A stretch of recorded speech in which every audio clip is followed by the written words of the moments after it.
The Messinian Salinity Crisis, also referred to as the Messinian Event, and in its latest stage as the Lago Mare Event, was a geological event during which the Mediterranean Sea went into a cycle of partly and nearly complete desiccation throughout the latter part of the Messinian age of the Miocene epoch, from 5.96 to 5.33 Ma. It ended with the Zanclean flood, when the Atlantic reclaimed the basin-sediment samples from below the deep sea floor of the Mediterranean Sea, which include evaporite minerals, soils, and fossil plants, show that, about 5.96 million years ago in the late Miocene period, the precursor of the Strait of Gibraltar closed tight and the Mediterranean Sea, for the first time and then repeatedly, partially desiccated. The strait closed 5.6 Ma for the last time, and because of the generally dry climate conditions, within a millennium the Mediterranean basin nearly completely dried out, evaporating into a deep dry basin bottoming at some places 3 to 5 kilometers below the world ocean level, with a few hypersaline Dead Sea-like pockets. Around 5.5 Ma, less dry climatic conditions allowed the basin to resume receiving more fresh water from rivers, with pockets of Caspian-like brackish waters getting progressively less hypersaline, until the Strait of Gibraltar finally reopened 5.33 Ma with the Zanclean flood. Even now the Mediterranean is saltier than the North Atlantic because of its near isolation by the Strait of Gibraltar and its high rate of evaporation. If the Strait of Gibraltar closes again, which is likely to happen in the near geological future, the Mediterranean would mostly evaporate in about 1,000 years. After that, continued northward movement of Africa may obliterate the Mediterranean. See Mediterranean Ridge.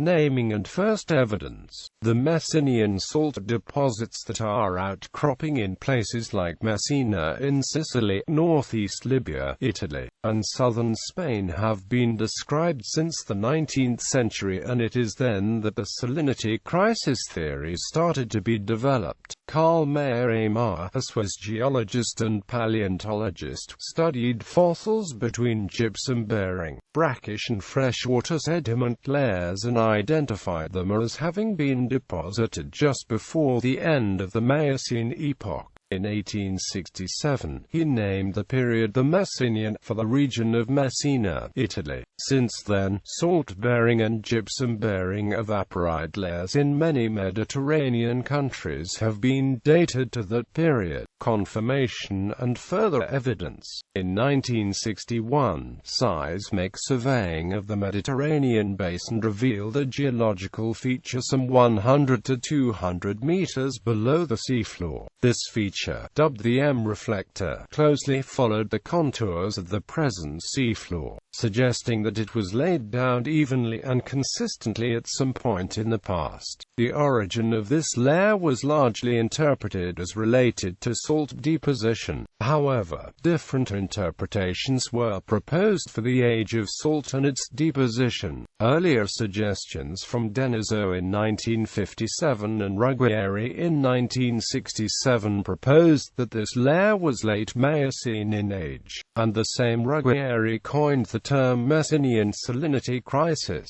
New and high-quality seismic data on the M reflector were acquired in the Mediterranean basin in 1970, published by E.G. Orsand al.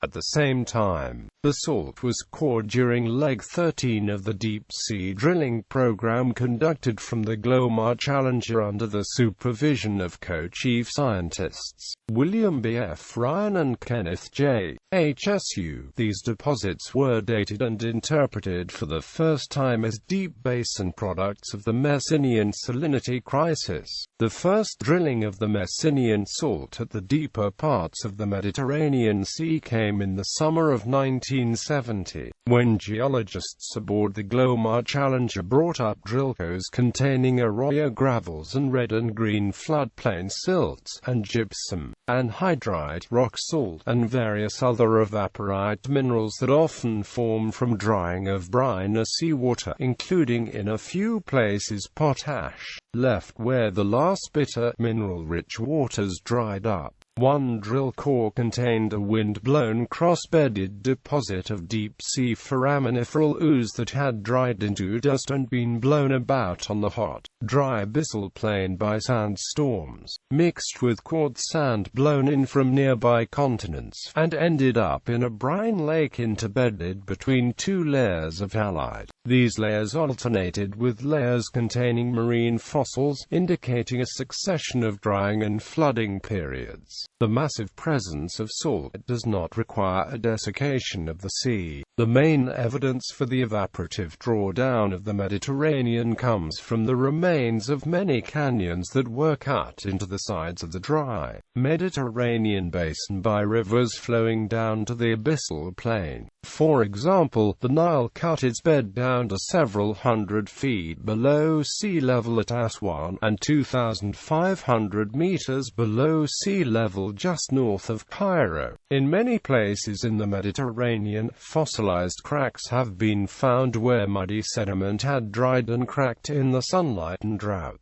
In the Western Mediterranean series, the presence of pelagic oozes interbedded within the evaporite suggests that the area was repeatedly flooded and desiccated over the course of 700,000 years. Chronology, based on paleomagnetic datings of Messinian deposits that have since been brought above sea level by tectonic activity. The salinity crisis started at the same time over all the Mediterranean basin, at 5.96 plus or minus 0.02 million years ago. This episode comprises the second part of what is called the Messinian epoch. The epoch was characterized by several stages of tectonic activity and sea level fluctuations, as well as erosional and depositional events, all more or less interrelated. The Mediterranean-Atlantic Strait closed tight time and time again, and the Mediterranean Sea, for the first time and then repeatedly, partially desiccated. The basin was finally isolated from the Atlantic Ocean for a longer period, between 5.59 and 5.33 million years ago, resulting in a larger-smaller lowering of the Mediterranean sea level. During the initial, very dry stages, there was extensive erosion, creating several huge canyon systems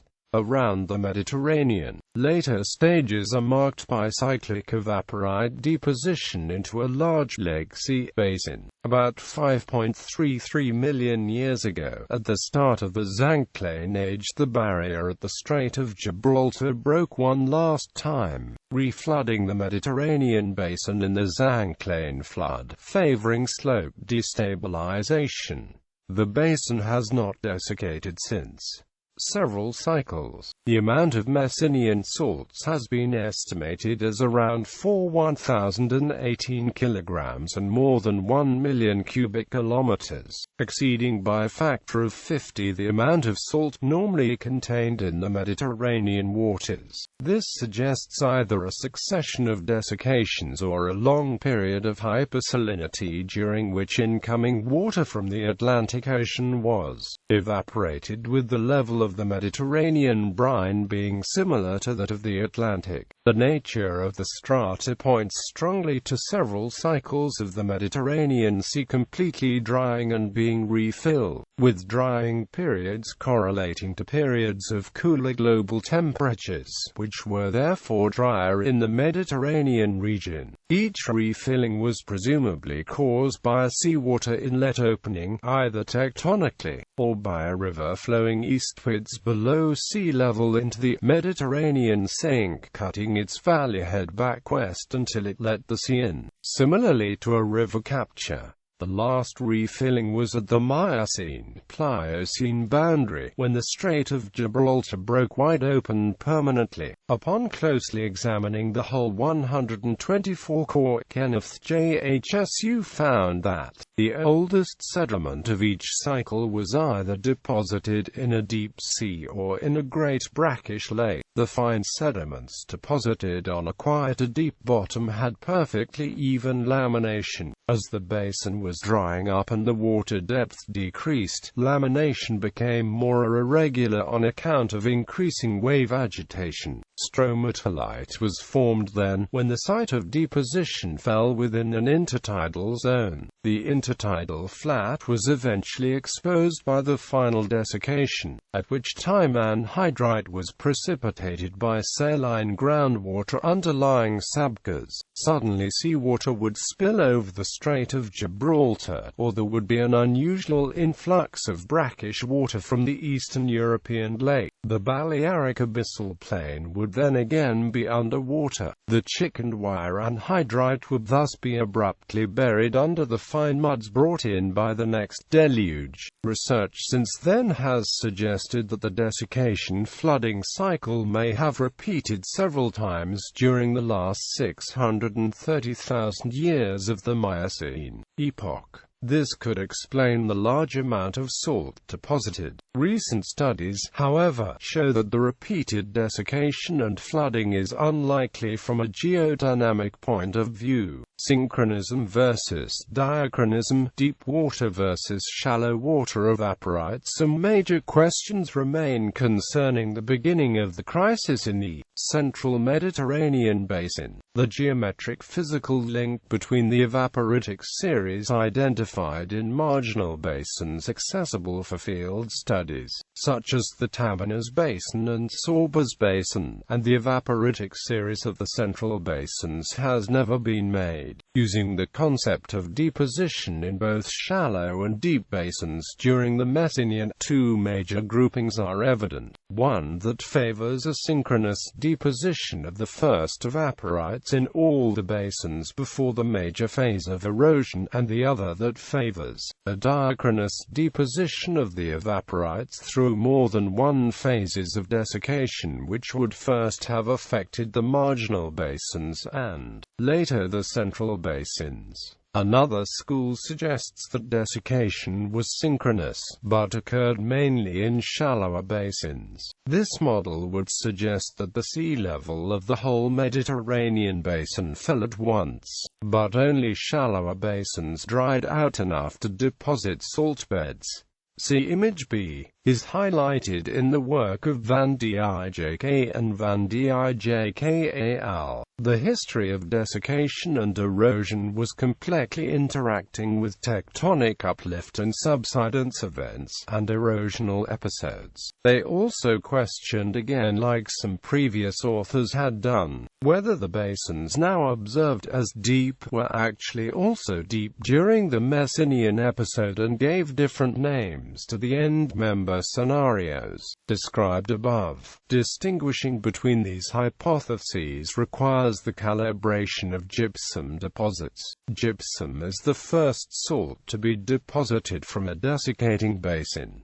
Magnetostratigraphy offers a broad constraint on timing, but no fine detail. Therefore, cyclostratigraphy is relied upon to compare the dates of sediments. The typical case study compares the gypsum evaporites in the main Mediterranean basin with those of the Sorbas Basin, a smaller basin on the flanks of the Mediterranean Sea that is now exposed in southern Spain. The relationship between these two basins is assumed to represent the relationships of the wider region. Recent work has relied on cyclostratigraphy to correlate the underlying marl beds, which appear to have given way to gypsum at exactly the same time in both basins. The proponents of this hypothesis claim that cyclic variations in bed compositions are astronomically tuned, and a bed's magnitude can be calibrated to show they were contemporaneous, a strong argument. In order to refute it, it is necessary to propose propose an alternative mechanism for generating these cyclic bands, or for erosion to have coincidentally removed just the right amount of sediment everywhere before the gypsum was deposited. The proponents claim that the gypsum was deposited directly above the correlated marl layers, and slumped into them, giving the appearance of an unconformable contact. However, their opponents seize upon this apparent inconformity, and claim that the Sorbas Basin was exposed, therefore eroding, while the Mediterranean Sea was depositing evaporites. This would result in the Sorbas Basin being filled with evaporites at 5.5 million years ago, compared to the main basin at 5.96 Ma. Recent works have highlighted a pre-evaporite phase corresponding to a prominent erosional crisis responding to a major drawdown of the Mediterranean seawater. Assuming that this major drawdown corresponds to the major Messinian drawdown, they concluded that the Mediterranean bathymetry significantly decreased before the precipitation of central basins evaporites. Regarding these works, a deep water formation seems unlikely. The assumption that central basin evaporites partly deposited under a high bathymetry and before the major phase of erosion should imply the observation of a major detritic event above evaporites in the basin. Such depositional geometry has not been observed on data. This theory corresponds to one of the end-member scenarios discussed by Van Dijk al. Causes. Several possible causes of the series of Messinian crises have been considered. While there is disagreement on all fronts, the most general consensus seems to agree that climate had a role in forcing the periodic filling and emptying of the basins, and that tectonic factors must have played a part in controlling the height of the sills restricting flow between the Atlantic and Mediterranean. The magnitude and extent of these effects, however, is widely open to interpretation. In any case, the causes of the closing and isolation of the Mediterranean Sea from the Atlantic Ocean must be found in the area where nowadays the Strait of Gibraltar is located. In that area, one of the tectonic boundaries between the African Plate and the European Plate and its southern fragments such as the Iberian Plate, is located. This boundary zone is characterized by the presence of an arc-shaped tectonic feature, the Gibraltar Arc, which includes southern Spain and northern Africa. In the present-day area of the Mediterranean Sea, three of these arc-shaped belts are present: the Gibraltar Arc, the Calabrian Arc, and the Aegean Arc. The kinematics and dynamics of this plate boundary and of the Gibraltar Arc during the late Miocene are strictly related to the causes of the Messinian Salinity Crisis. Tectonic reconfiguration may have closed and reopened passages. The region where the connection with the Atlantic Ocean was situated is permeated by strike-slip faults and rotating blocks of continental crust. As faulting accommodated the regional compression caused by Africa's convergence with Eurasia, the geography of the region may have altered enough to open and close seaways. However, the precise tectonic activity behind the motion can be interpreted in a number of ways. An extensive discussion can be found in Mars.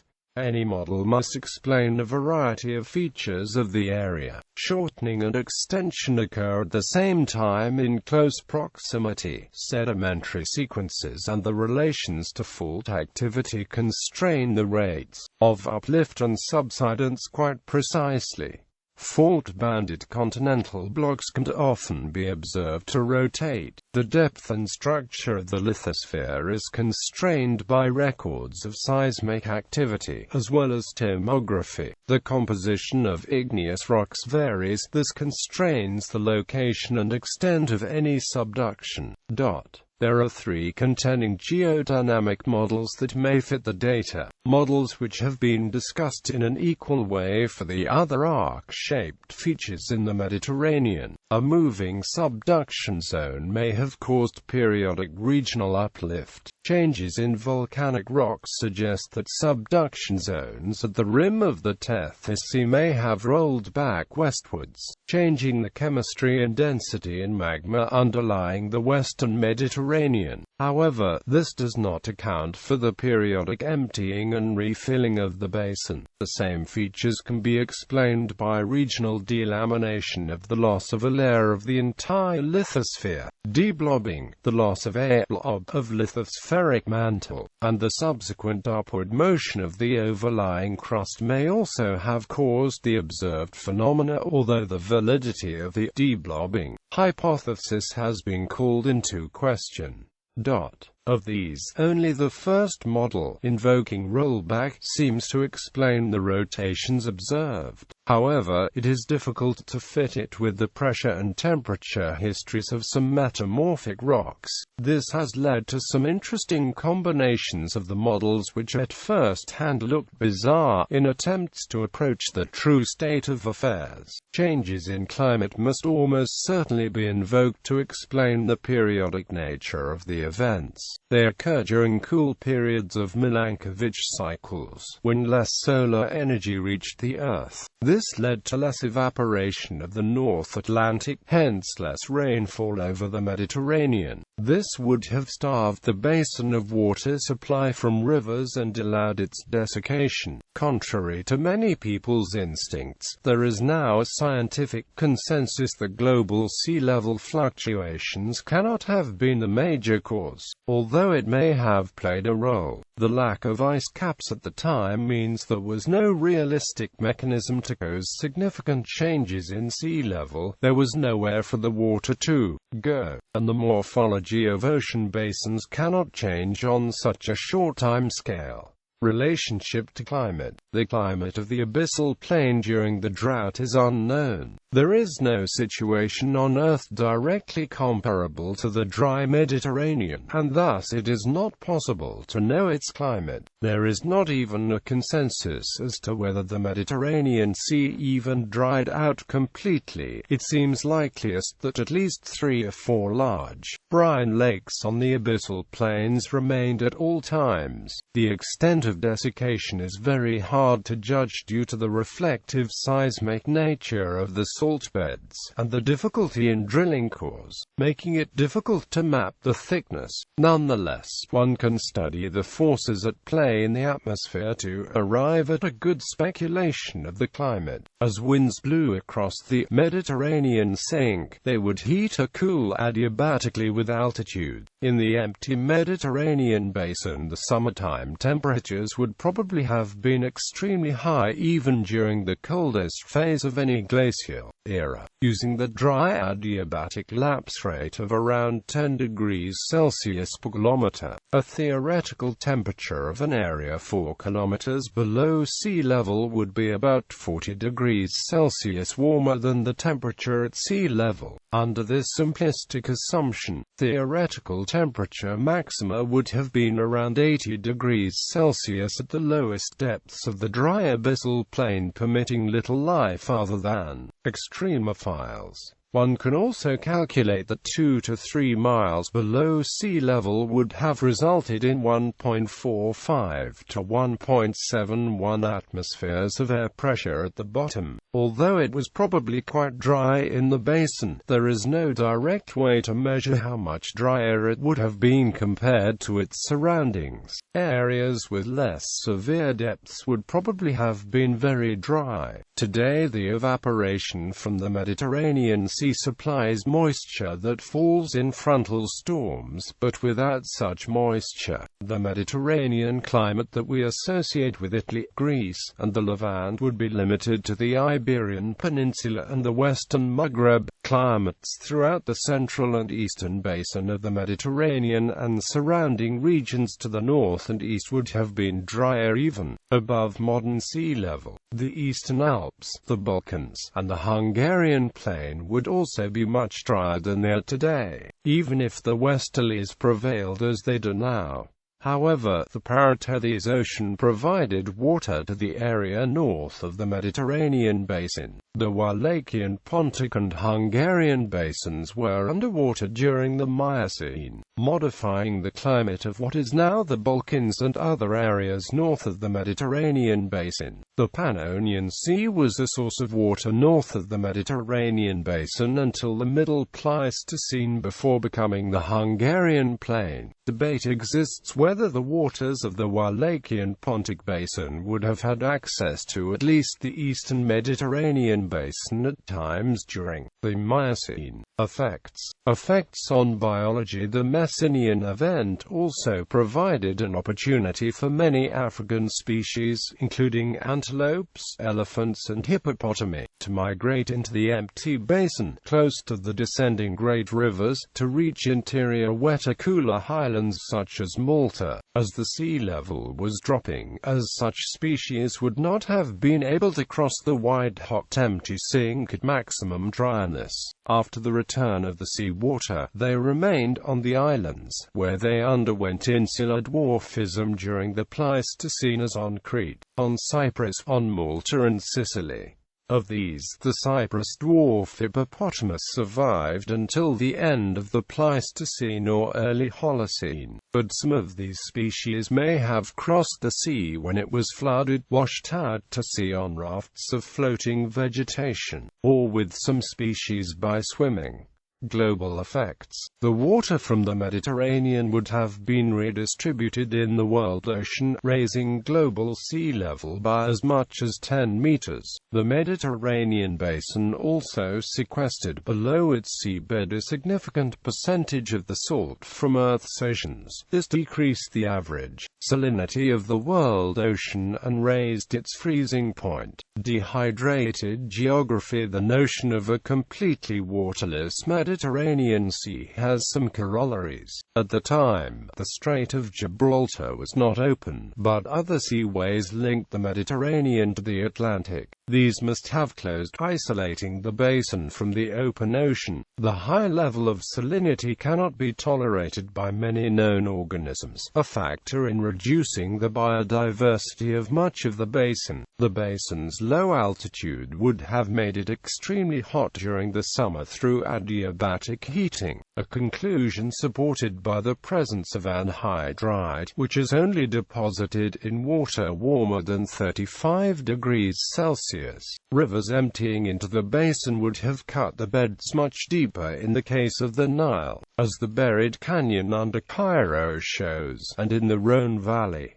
Replenishment. When the Strait of Gibraltar was ultimately breached, the Atlantic Ocean would have poured a vast volume of water through what would have presumably been a relatively narrow channel. This refill has been envisaged as resulting in a large waterfall higher than today's Angel Falls at 979 meters, and far more powerful than either the Iguazu Falls of the Niagara Falls. But recent studies of the underground structures at the Gibraltar Strait show that the flooding channel descended in a rather gradual way to the dry Mediterranean.